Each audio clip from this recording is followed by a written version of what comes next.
자, 우리 이제 행정학의 전개 시작을 했습니다. 자, 여기에 관련된 이제 우리 교재 내용을 조금 보도록 할까요?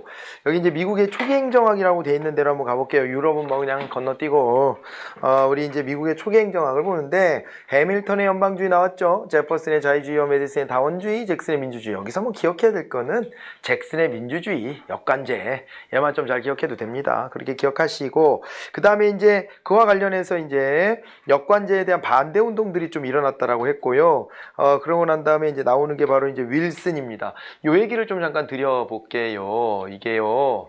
사실은 보면은 이게 그 유럽하고 미국이 발달되는 과정이 좀 달라요. 발달되는 과정이 좀 다른데 이게 이제 어떻게 되냐면은 유럽 같은 경우는요.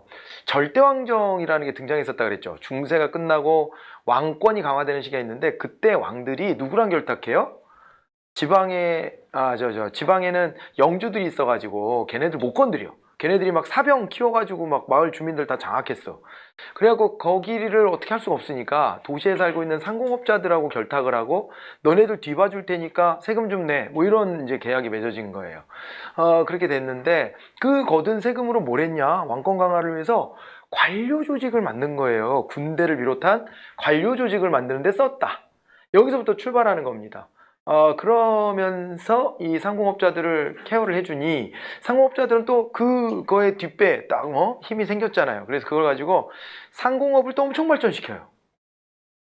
그러다가 둘이 싸우는 거예요. 나중에는 왕실에서 더 이상 해줄 것도 없는데 이제는 해줄 것도 별로 없는데 그런데 세금은 자꾸 더 얻으려고 하는 거죠. 그래서 이제 열받아가지고 치받은 겁니다. 그게 시민혁명이에요.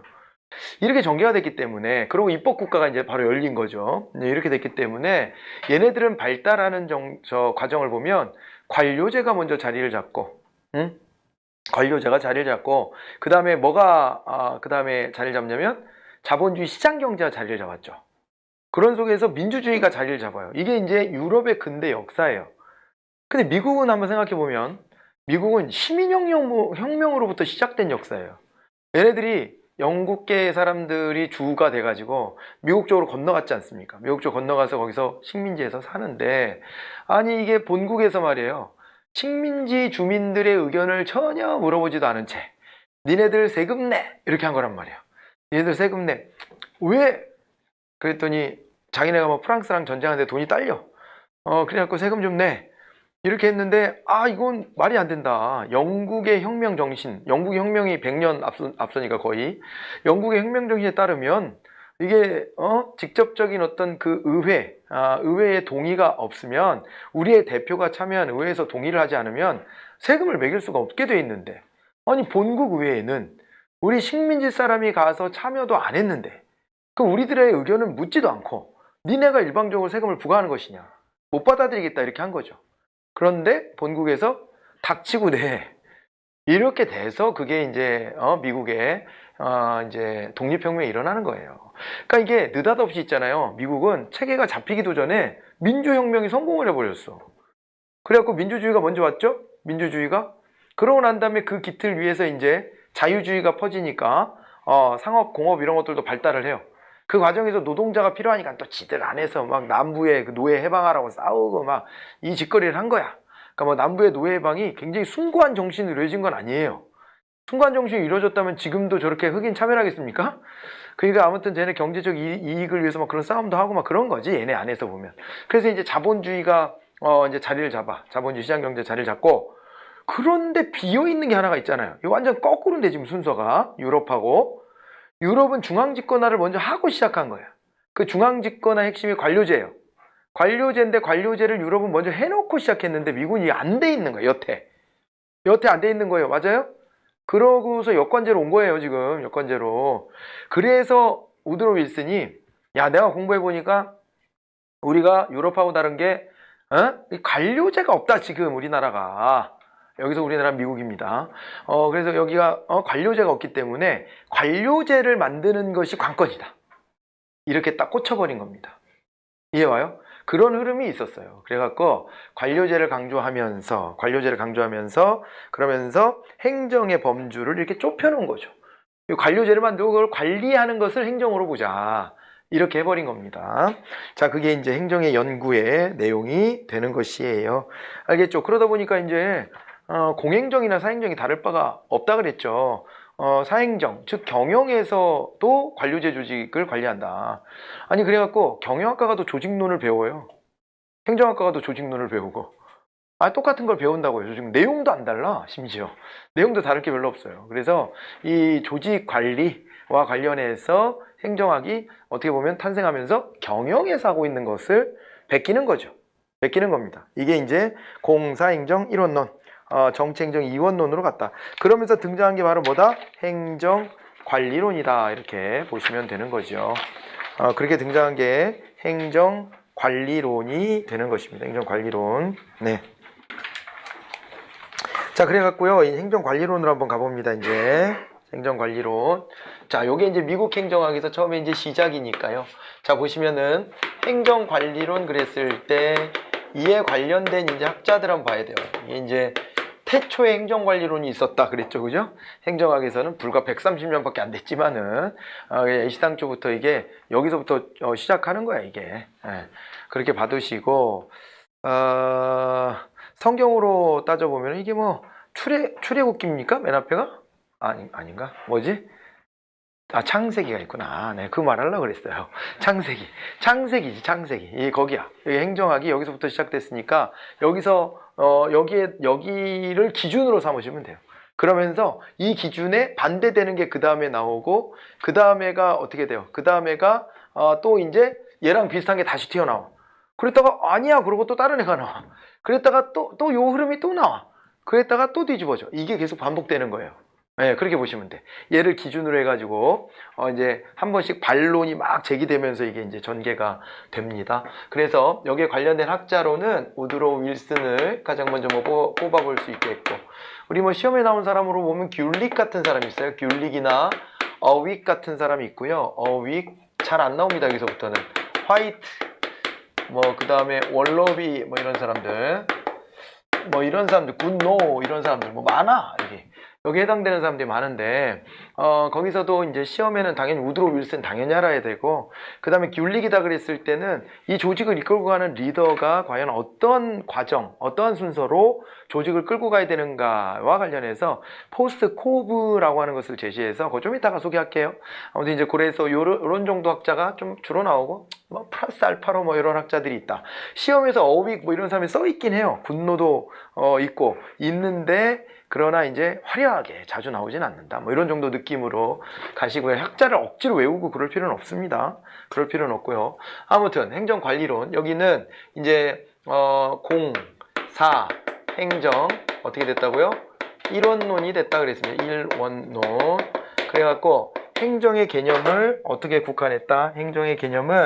행정은 뭐 넓게 뭐 이게 그 영역을 따질 것 없이 여기서는 그냥 행정 조직에 대한, 행정 관료 조직에 대한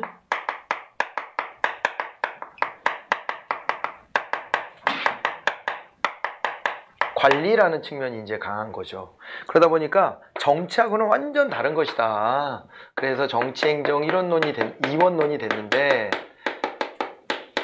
이게 이제 이 관리 기술이라는 얘기를 했기 때문에요. 이 속에서 이제 나올 법한 표현이 바로 기술적 행정학, 이런 표현을 쓰기도 한답니다. 기술적 행정학이다. 즉 행정학이 어떻다? 기술적이다. 즉 무슨 기술? 조직 관리 기술, 이렇게 생각하시면 돼요. 조직 관리 기술을 다루는 학문으로 행정학이 출발하였다. 이렇게 정리해 보시면 됩니다. 그래서 첫 번째 특징은 공사행정 1원론, 정치행정 2원론이다라고 하는 특징이 있고, 두 번째로 보면 경영 쪽에서 이제 유행하던 것들을 끌고 들어오는데, 경영 쪽에서 끌고 들어왔던 게 이제 바로 과학적 관리론, 이렇게 되는 거예요. 과학적 관리론을 끌고 들어왔다 이 말이에요. 과학적 관리론. 자, 이거는 이제 과학적으로 관리한다. 요거 전제 조건을 보니까요. 과학적 관리론에서 나오는 게 바로 이제 합리적 경제인관이에요. 사람들을요, 합리적 경제인으로 전제합니다. 과학적 관리론, 합리적 경제인. 이렇게 이제 전제를 하고, 합리적 경제인들이 모여 있다. 그래서 이들에게는 이들에게는 뭐만 잘해주면 되냐? 이들에게 동기부여를 해주는 것은 경제적 보상이라는 거죠. 경제적 보상만 있으면은 그러면은 이들을 움직이게 되어 있다. 이것이에요. 경제적 보상만 잘해주면 된다. 경제적 보상을 통해서 능률성을 달성하는데 그때 능률성 우리가 이제 기계적 능률성이라고 합니다. 기계적 능률성. 사람들이 뭐가 된 거예요? 하나의 도구화가 된 거죠. 사람을 하나의 기계 부품처럼 보고 있는 겁니다. 그래서 이 기계 부품 같은 사람들한테 기름칠 잘해주면 이 부품이 잘 굴러간다 이거지. 그런 관점이에요, 진짜 말 그대로. 그래갖고 여기 과학적 관리론에 해당되는 이론 크게 2개 정도를 좀 알고 가면 좋은데, 하나가 바로 뭐냐면요, 테일러예요. 테일러. 이 사람 제일 중요합니다. 테일러가 이제 강조했던 게 시간과 동작에 대한 연구다라고 하는 부분이에요. 시간과 동작에 대한 연구. 그래서 타임 앤드 모션 스터디입니다. 타임 앤드 모션 스터디. 그래갖고 시간과 동작의 연구를 우리가 번역하고 있는데, 여기서 보면은 하나의 공정이 끝날 때까지 몇 초가 걸리는가 시간을 재는 거예요. 그래서 그 시간 안에 하나의 공정이 마무리될 수 있도록 그렇게 해서 관리를 하는 거예요. 와, 사람 토 나오겠다, 그죠? 근데 사실은 이 사람은 되게 그런 어떤 경영자를 위한 그런 이제 관점에서 이런 어떤 그 내용을 연구한 건 아니라고 하고, 이 사람은 그런 생각을 했대요. 이 노동자들이 눈 뜨고 눈 감을 때까지 하루 종일 일만 하는 거예요. 그 당시의 모습을 보면 일만 하는 거야. 그래서 왜 이렇게 일만 하나 사람들이, 아니 봤더니 그런 그 수량을 짧은 시간 안에 빨리 끝내고 저녁이 있는 삶을 살도록 해주면 되지 않나? 해서 연구를 했다고 주장합니다. 그러나 결과적으로는 이게 법제도가 뒷받침이 안 되면 빨리빨리 일을 시킨 다음에 저녁에도 일해라 이렇게 하겠지. 그래서 결과는 뭐 기대했던 만큼까지는 아니었지만 어쨌건 그 시간 단축에는 성공을 한 것이 사실이에요. 그러니까 사람들이 이제 농땡이 못 부리게 된 거지, 이거 뭐 그런 거 아니겠어요? 그래서 이게 시간과 동작의 연구가 과학적 관리론, 근데 과학적 분석을 바탕에 둔 연구는 맞는 거죠. 과학적 관리론의 대표적인 이론입니다. 그 다음에 이제 포드 같은 사람이 자동차 포드 있잖아요. 네, 그 이동조리법이라는 걸 고안하죠. 이동조리법을 고안을 해요. 이동조리법을 고안해가지고 이 사람도 그랬대요. 자동차가 이게 널리 퍼지면 사회가 좀 근본적으로 바뀔 것 같은데, 그런데 자동차 너무 비싸다 이거예요. 왜 비싼가? 이렇게 보니까 자동차를 만들 때 사람들이요, 그 차체를 탁 가운데다 놓고 삥 둘러서 서 있는 거야. 서 있는 거예요. 그러다가 내 차례가 되면 나가서 일하고, 그 다음에 내 차례 끝나면 들어와 있고, 그걸 계속 기다리는 거죠. 거의 뭐 야구 경기 같은 데 보면 왜 타자들 1번부터 9번까지 있는데 앞에 나간 사람이 타격할 때 딴 사람들 그 앉아갖고 놀고 있잖아. 껌 씹으면서 막, 그죠? 놀고 있고 뭐 응원하고 뭐 이러고 지네끼리 장난도 치고 뭐 이러고 있잖아요. 예. 아니 그래가지고 다른 스포츠 경기 선수들이 야, 야구는 저거는 레크레이션 아니냐? 거의 이렇게 얘기할 정도로 대기 시간이 길어요. 아니 근데 이때 자동차를 조립할 때 거의 그 레크레이션 비슷하게 사람들이 쭉 서가지고 기다리고 있고, 그러다가 내 순번이 되면 가서 잠깐 일하고, 아니 이러니 당연히 인건비가 많이 들고, 인건비가 많이 드니까 그만큼 가격이 비싸질 수밖에 없죠, 차가. 그래서 고민을 하던 터에 자기 친구를 만나러 갔는데, 친구가 도축업을 하는 거야, 도축업. 그래서 거기 가서 이렇게 있다가 여기를 봤더니, 아니 여기 있는 사람들이 소를 탁 잡아가지고 어떻게 하냐면 갈고리 같은 데다 소를 한 마리를 통으로 탁 튕겨가지고 막 등치 막 이렇게 좋은 사람들이 이걸 갖다 저 위에 봉에다가 딱 걸어. 딱 걸고 그리고 해체 작업을 시작해.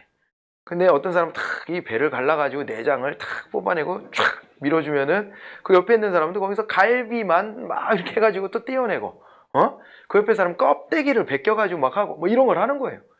그걸 보고 아이디어를 얻었대요. 저것이다.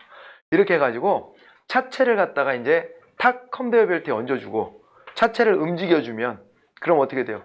노동자들이 자기 위치 정위치에 서서 계속 밀려오는 이 차체를 가지고 계속 공정을 하는 거지. 이제 대기 시간이 없어진 거예요. 그렇게 해가지고 차를 대중화하는 데 성공을 해요. 차를 대중화하는데.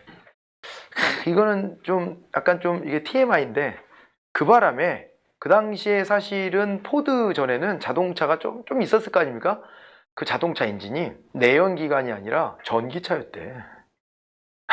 오히려 그때. 근데 포드가 내연기관 중심으로 요거 대중화에 성공하는 바람에 전기차가 종적을 감췄다.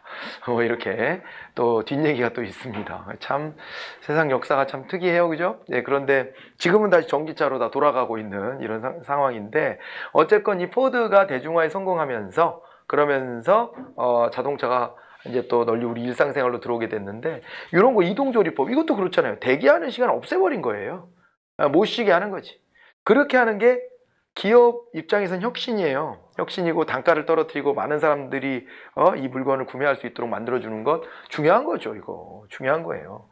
그래서 과학적 관리론 이렇게 같이 연결해서 보시면 되는데, 요거에 대한 비판 이론이 이제 나올 거예요. 인간관리론이라고, 인간관계론이라고. 그것은 인간성을 좀 회복하자는 쪽으로 가는 연구인데, 그건 좀 이따 보고. 그 다음에 세 번째로는 이게 뭐가 있냐면요. 세 번째로 행정관리론에서 행정원리주의라고 하는 게 있어요.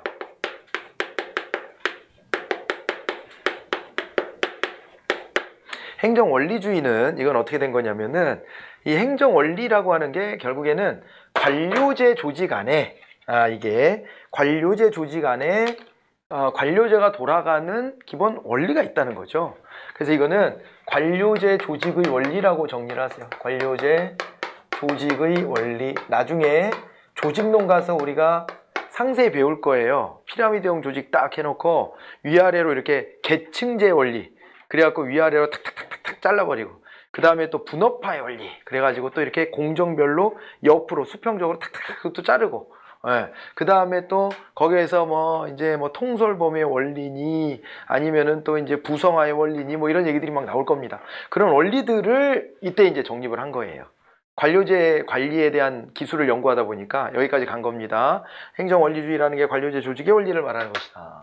이렇게 봐두시면 되는데, 이 논리들이 이제 조금씩 깨지겠죠? 깨져나가는데, 특히 먼저 깨진 게 사실은 요거예요. 과학적 관리론에 대한 비판이 나옵니다. 이것이 인간관계론이에요. 인간관계론. 인간관계론을 연구했던 학자로는요, 이 메이오를 꼭 기억해야 돼요. 하버드대 경영학과 교수입니다. 메이오도 과학적 관리론을 믿는 사람이고, 그래서 과학적 관리론이 옳음을 얘기하고자 서부 전기 회사였던 그 호손 공장이라는 데 가가지고 여기 가서 연구를 시작해서 한 거의 10년을 연구를 합니다. 그 10년을 연구를 하는데, 그 연구의 결과 과학적 관리론이 역시 옳았다, 내가 그걸 입증했다라고 하고 싶었지만 들어가서 연구해 보니까 이게 아닌 것 같아. 뭐가 좀 달라. 이게 사람들이 움직이는 걸 보니까 이게 과학적 관리론만으로는 설명 안 되는 무언가가 있는 거예요. 여기서는요, 경제적 보상만 해주면 사람들이 다 움직일 거라고 봤어요.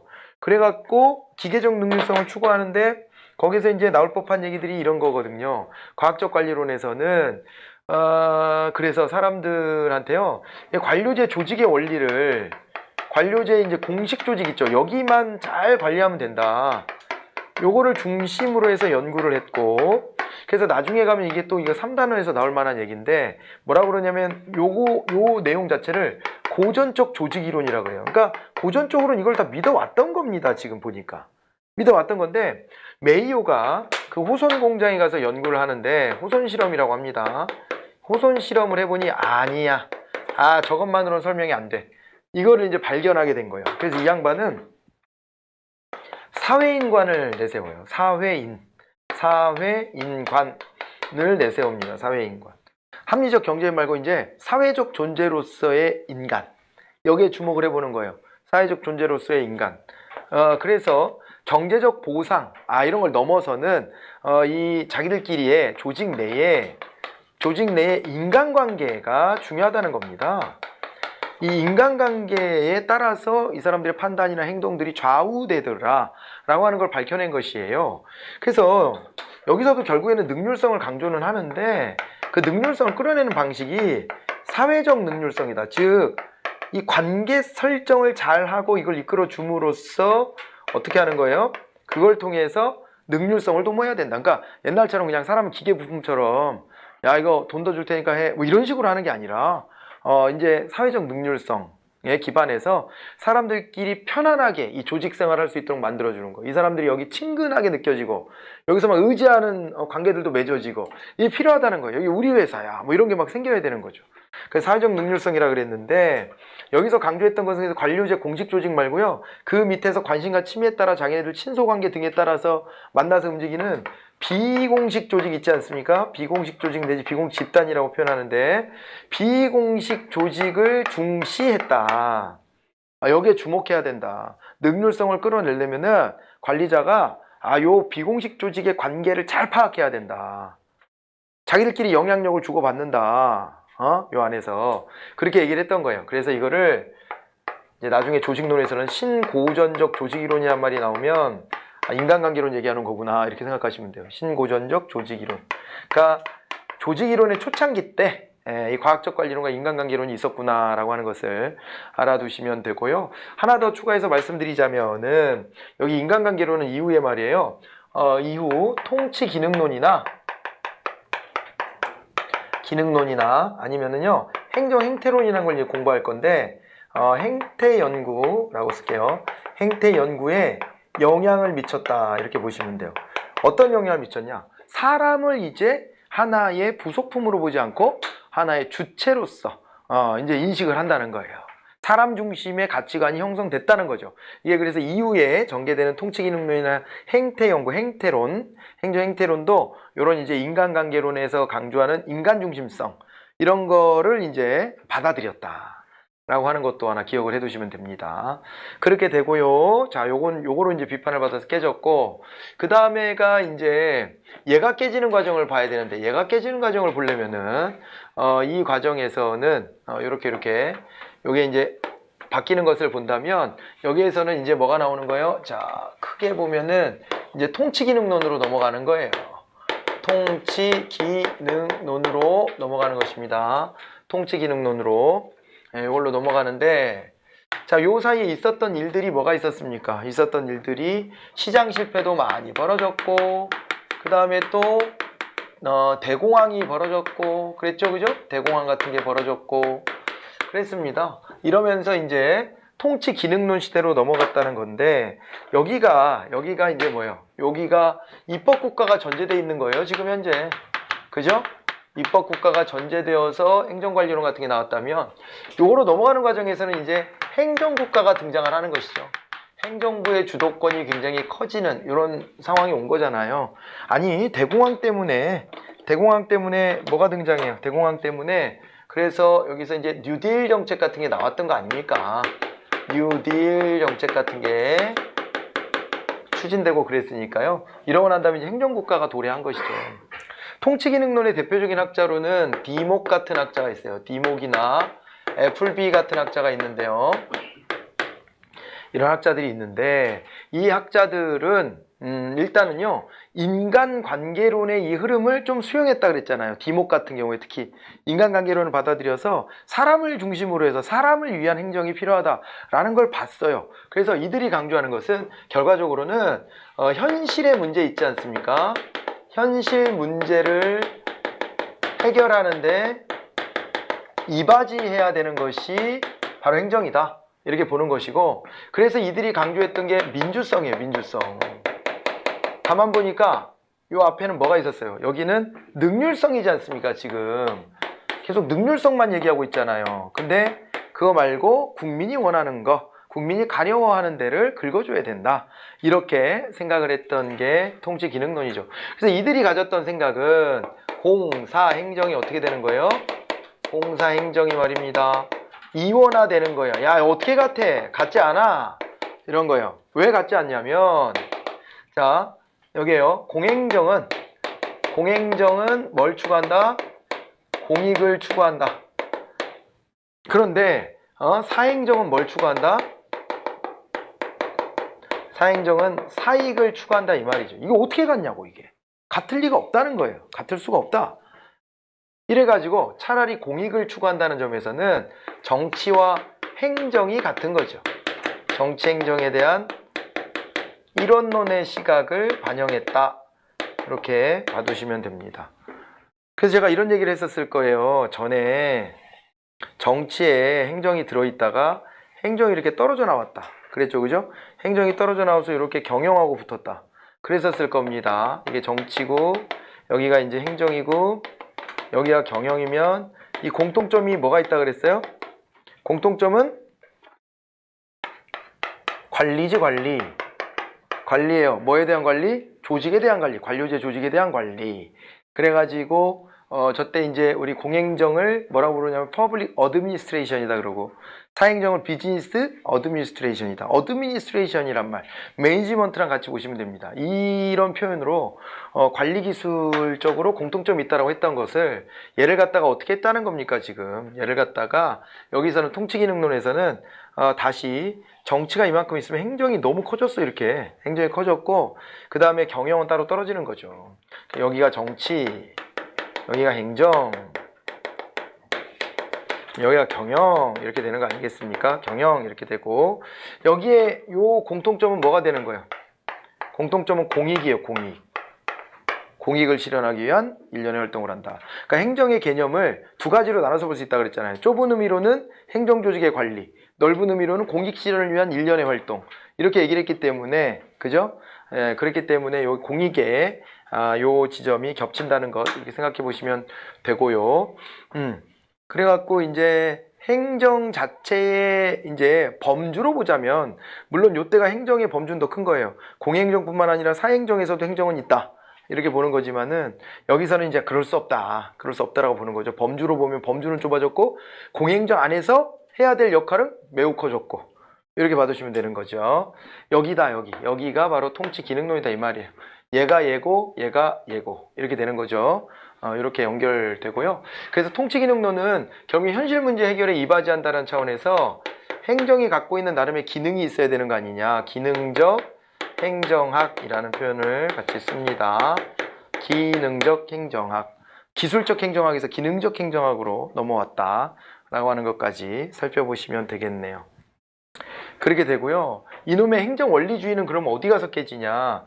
이거는요. 여기까지 끌고 와 볼게요. 이거 여기서 이제 뭐가 나와줘야 되냐면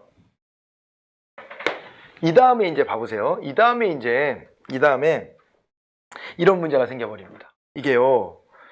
이번에는 행정학의 정체성의 위기가 와요.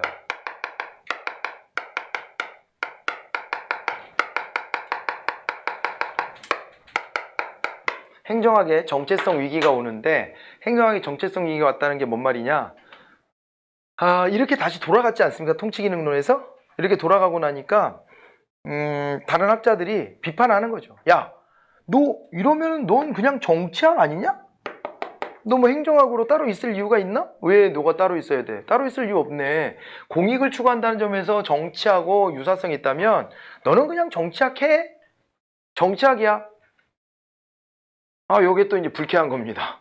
기껏 행정학 좀 떼어놓으려고 그랬더니 독자학문으로 좀 자리 잡으려고 그랬더니 다시 정치학 하라는 거야.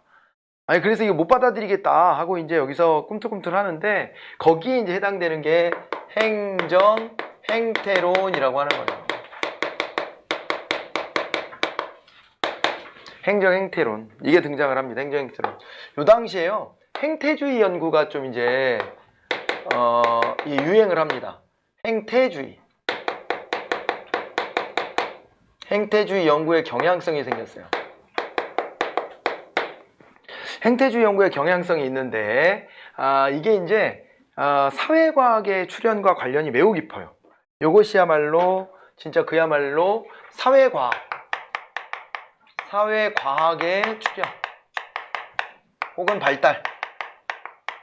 그러니까 왜 그러냐면 그전에는 사회 분야는 연구자의 피셜로 연구하는 학문이었어요. 연구자의 피셜로. 그거 내가 보기에는 이게 옳은 것 같은데? 이런 거. 그 사람이 권위에 의존하는 거예요. 저 사람이 말했다면 옳지 않을까? 이렇게 설득당하는 거지. 그런 거였는데 이거 뭔가 좀 헛헛하잖아요. 헛헛해. 서로 입장이 다르고 판단이 다를 수 있는데 말이야. 권위에 의존해가지고 그게 옳다. 뭐 이렇게 하는 것은 좀 뭔가 좀 비어있는 것 같고 그래서 자연과학 연구할 때 방법을 끌어내는 거예요. 자연과학의 연구 방법. 그거를 갖다 여기다 접목을 하는 겁니다. 자연과학의 연구 방법을 갖다 접목을 해가지고 그래가지고 어떻게 하는 거예요? 사회과학이라고 하는 것으로 발전을 시키는 거예요. 사회 분야의 학문을 과학화했다는 얘기입니다. 이게 과학화를 했는데 그거에 기여한 거의 대표적인 게 행태주의예요. 저거는 실증적으로 관찰하는 걸 중시해요. 그러니까 그거를 들여다보는 학자가 이럴걸? 이렇게 말하는 거 안 믿고 야, 진짜 그런지 가서 봐봐. 야, 봐봐, 확인해 봐봐. 이렇게 하는 거예요. 근데 이게 자연과학이 아니니까 사람을 관찰하는 거죠. 사람의 행동들을 관찰합니다. 그래서 여기서 이제 보셔야 될 게 이런 거 아니겠습니까? 행위라고 하는 게 있어요. 행위 내지는 행동이라고 하는 게 있습니다. 행위와 행동이 있는데 행위, 행동을 영어로는 액션이라고 해요. 액션. 처음 들으신 분들은 좀 적어 놓으셔도 됩니다. 액션이라고 하는 말이 있는데 액션이라는 단어는 우리가 사실은 많이 들었죠. 많이 들었는데 액션이라는 말은 이게 이제 개별적인 거예요. 이거 개별적인 거예요. 개별적. 그죠? 행위, 행동. 그런데 이 말은 진짜 이 말도 들었겠지. 여러분들이 지금 몇 살인데. 자, 여기에서요. 행태 그러면 영어로 뭐예요? 행태는요. behavior예요. behavior. 이 말도 알죠? behavior. 근데 그게 의미가 다른 거예요. 의미가 다른 거는 잘 몰랐을 수도 있다. 그래서 여기서 개념을 정리해드리면 그냥 다 똑같은 어떤 행동이라고만 단어를 그냥 대충 외웠을 가능성이 많은데 다른 겁니다. 행태는요. 집합적인 개념이에요. 집합적 개념. 그러니까 개별적인 어떤 행동들에서 공통점을 찾아가지고 이런 상황에서 인간은 대체로 이렇게 움직인다 라고 하는 것을 말할 때는 그걸 행동이라는 표현보다 행태라는 표현을 쓰는 게 적확한 표현인 거죠. 액션 말고 behavior. 이걸 왜 구분해야 되냐면 행태 이론을 지금 보려고 하는 거잖아요. 저 뒤에 가면 이걸 비판하면서 행위이론이라는 게 또 나와. 행위이론. 그래서 얘는 비헤이버리즘이고요. 행태주의는 비헤이버리즘이라고 그러고 그 다음에 행위이론은 액션 띠어리예요. 액션 띠어리. TH 발음 놓치지 않습니다. 액션 띠어리. 이래가지고 나중에 가서 다시 나와. 행위이론이라는 게 구분되는 거예요. 그래서 여기서는 행태라는 개념, 집합적 개념으로 꼭 잘 잡아 놓고 가셔야 됩니다. 자, 그래가지고 여기서 보시면 이제 행정행태론이라고 했는데 행정행태론. 근데 이 행정행태론의 연구자 대표적인 사람은 누가 있냐면요. 바로 이제 허버트 사이먼이라는 사람이에요. 딴 사람 볼 필요도 없어. 이거. 이 사이먼이라는 학자가 진짜 대가입니다. 사이먼. 이 학문은 나중에 굉장히 논쟁적인 것들을 막 불러일으켜. 근데 이걸 보면 자 여기서 이제 자 지나가 봅니다. 얘를 조금 지워도 되겠죠? 부연 설명했던 거. 되죠? 네. 이렇게 해가지고 여기를 보시면은 이 사이먼은 잡아봐요. 다시 이 흐름에서 어떻게 된다 그랬어요? 다시 저쪽으로 돌아간다 그랬죠. 그래갖고 여기가 공, 사, 행정, 세, 일, 원, 논. 그리고 정치, 행정에 대한 세, 이, 원, 론 이렇게 되는 거예요. 공사행정, 세일원론, 정치행정, 세, 이원론 이렇게 오는 겁니다.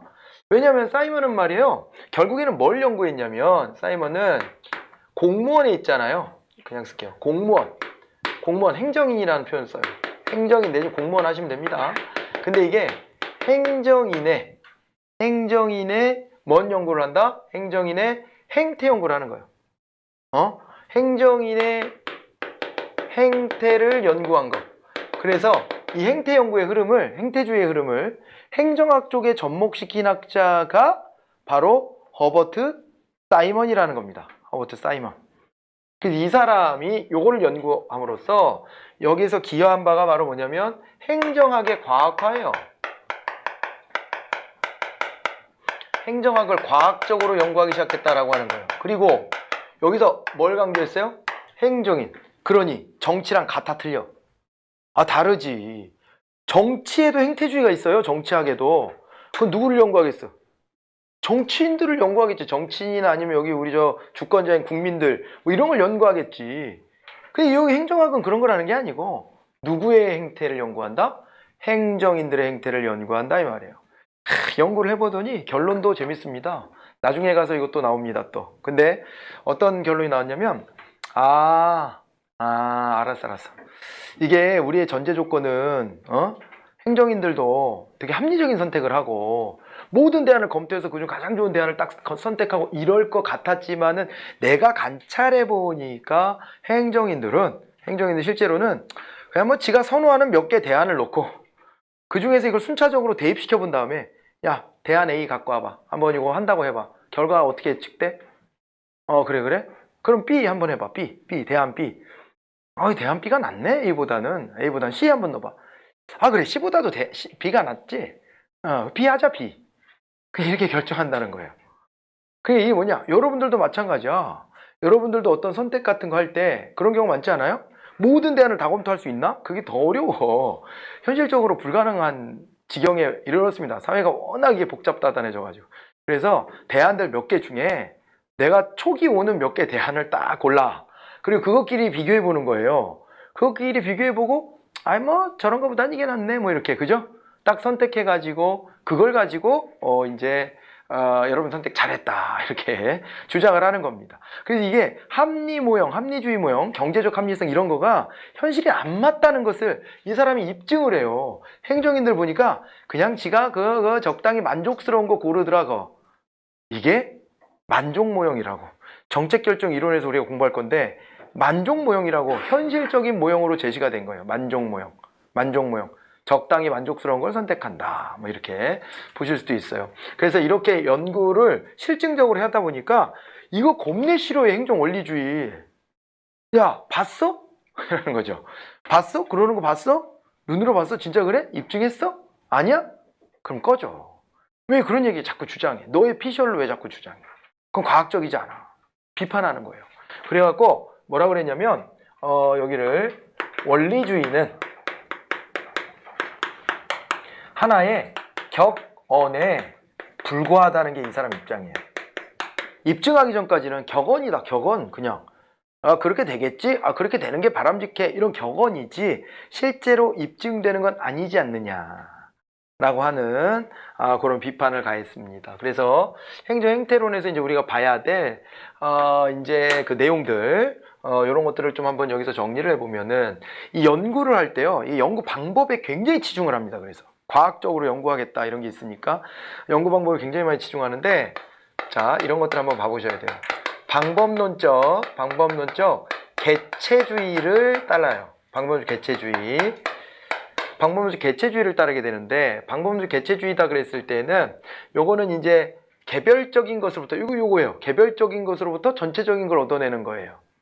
그걸 방법론적 개체주의라고 합니다. 그래서 요거는 개별적인 것들을 통해서 전체적인 걸 얻어낸다. 이렇게 봐두는 거예요. 이게 방법론적 개체주의가 됩니다. 그렇게 되고, 이렇게 연구하는 방법이 경제학이 이렇게 해요. 경제학이 보면 각자가 다 지 이익이 극대화되는 방향으로 합리적으로 선택했겠지.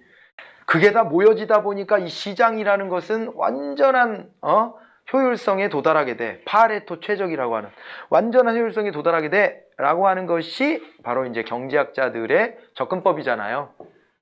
조금 결은 다르지만은 똑같이 여기서도 행태주의에서도 방법론적 개체주의적인 접근을 합니다. 그래가지고 개별적인 행정인들의 선택들을 좀 들여다보고 여기서 공통점을 찾아내보고 이렇게 한다는 거죠. 알겠죠? 자, 그래서 방법론적 개체주의를 취하고요.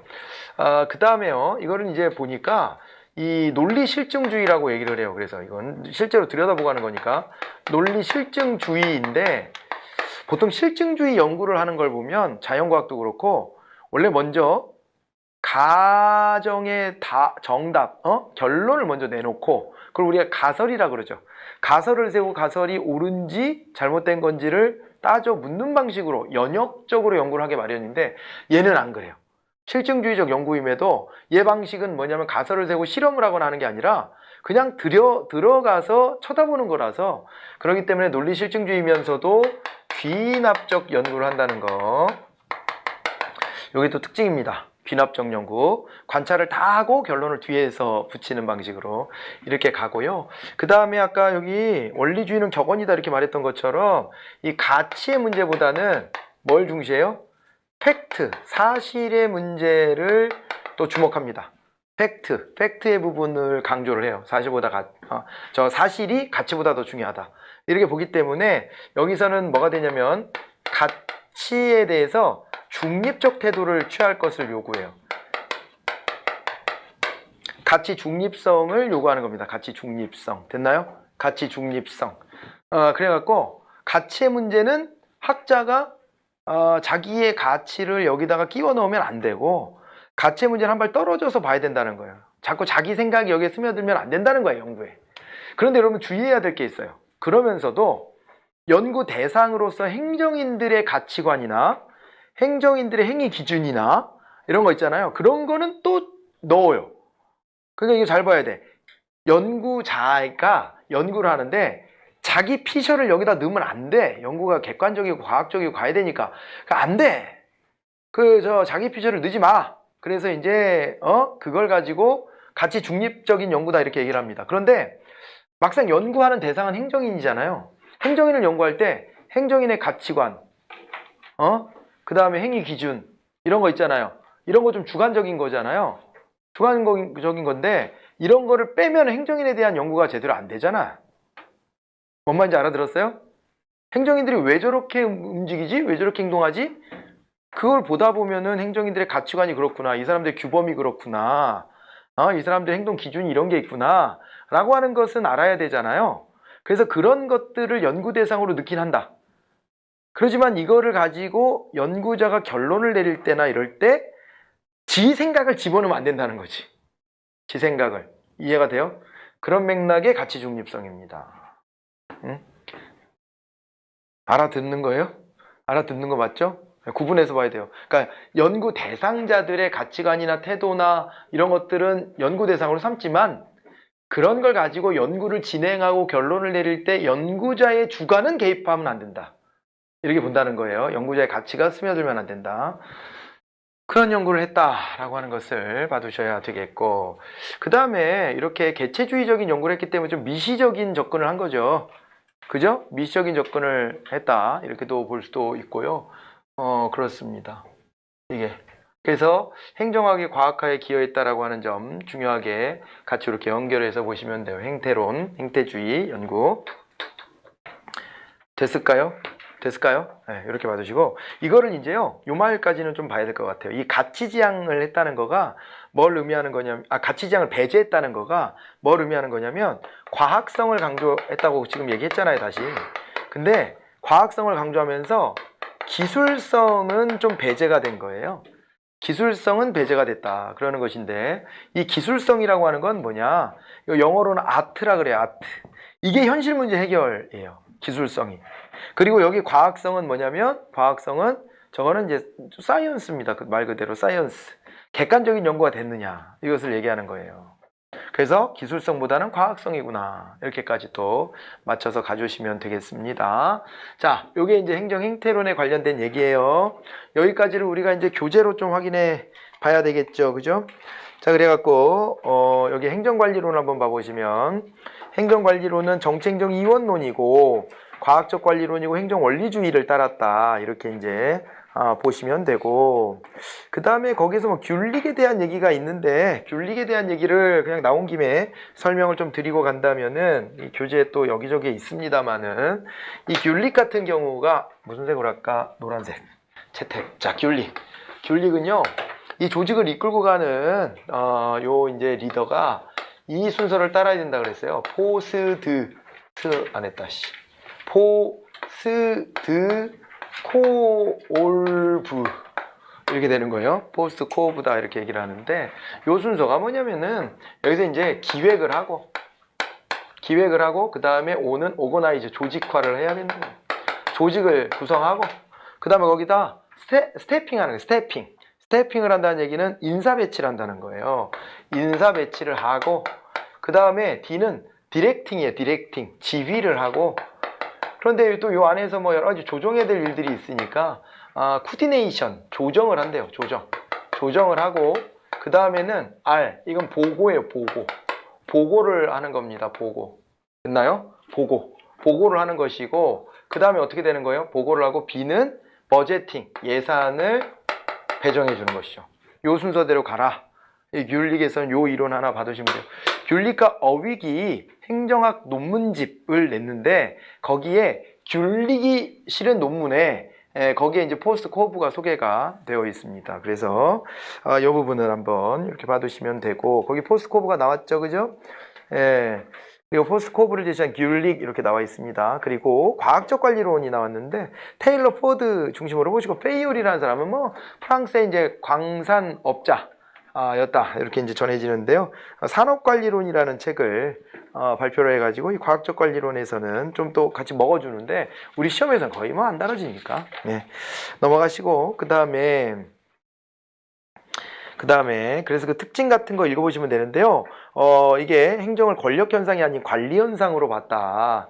관리 현상으로 봤다. 이런 게 있고 기계적 능률 같은 걸 제시했다. 공식적 구조, 즉 아까 관료제 구조만을 강조하고 비공식적 구조라고 할 수 있는 비공식적 구조, 즉 뭐 이제 인간관계론에서 제시했던 비공식 조직 같은 거 있잖아요. 이런 건 아직 생각도 안 하고 있어요. 그런 거 머릿속에 있지도 않아. 일단 이 공식 조직, 관료제 조직만 머릿속에 넣어놓고 연구를 했다. 이렇게 볼 수가 있습니다. 그래서 인간이 기계 부품과 같은 종속 변수로 취급된다라고 하는 측면이 있고요. 물질적 유인을 강조하죠. 동기자극은 물질적 보상입니다. 이 폐쇄체제라는 것은 이렇게 보셔야 돼요. 폐쇄체제는 아직까지는요. 여기서부터 행정관리론부터 저기 행정행태론까지 이렇게 다 붙여갖고 여기를 전부 다 폐쇄체제로 보시면 돼요. 이게 전부 다 폐쇄체제인데요. 무슨 얘기냐면 아직은 환경에 대한 고려가 있어요, 없어요? 없어. 환경에 대한 고려가 없어. 그러니까 환경이 행정에 미치는 영향 이런 거에 아직 관심 없어요. 관심 없어. 거기까지 못 미친 거예요. 아직까지는 못 간 것이다. 이렇게 생각을 하시면 됩니다. 자, 그래서 폐쇄체제적인 입장이다. 그런 게 이제 거기 설명에 나와 있습니다. 자, 그런데 이러다 보니까 공익이라고 하는 가치가 자꾸 이제 사라져버리고 비인간화 같은 경우 인간소외란 말 알아요? 인간소외? 정확하게 이해하고 계신가 모르겠다. 인간소외는요, 사람을 배제한다 이런 정도 수준이 아니라요. 어떻게 되냐면 인간이 물질의 지배를 받거나 막 이러는 거예요. 그러니까 수단이 주가 되고 인간이 거기서 객체처럼 취급되는 걸 인간 소외라고 하는 거예요. 사회학에서는 그렇게 말을 하는데 인간 소외 같은 게 맞다라고 하는 것을 알아두시면 됩니다. 그러고 인간관계론이 나왔죠. 인간관계론.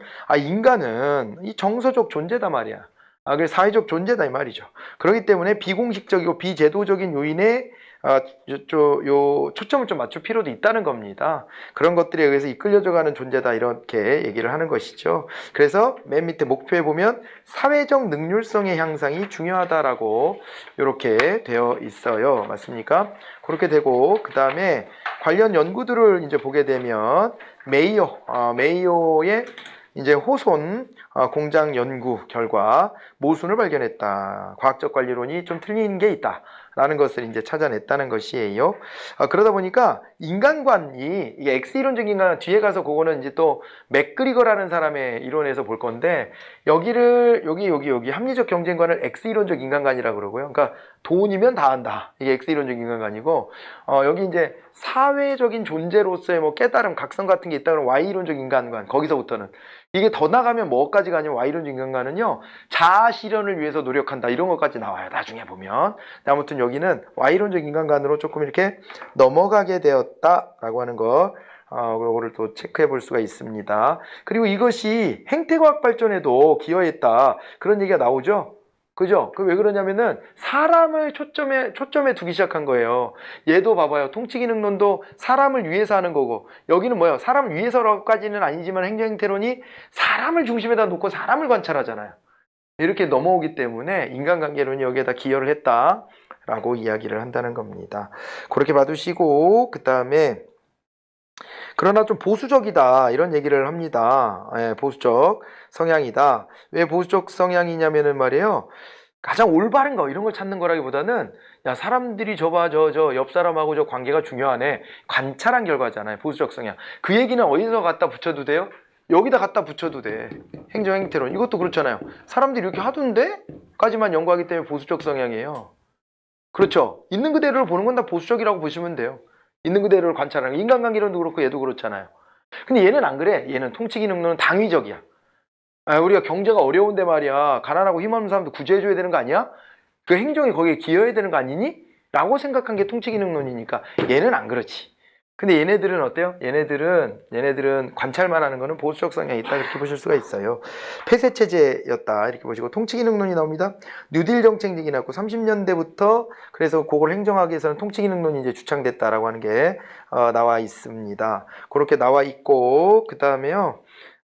이제 내용을 보니까 정책적 일원론이라고 다시 이제 바뀌었죠. 바뀌었고, 그 다음에 여기도 Y론적 인간관, 디목이 이 인간관계론을 추종을 했습니다. 그래서 Y론적 인간관을 가지고 있었고, 능동적인 행정의 역할 같은 것들을 강조했다. 이렇게 보시면 되는 겁니다. 그 정도. 그래서 정리하시고요. 그 다음에 넘어가서 보면 이제 3절로 가보면 행정의 과학화와 행정행태론이다라고 하는 부분이 있을 텐데요.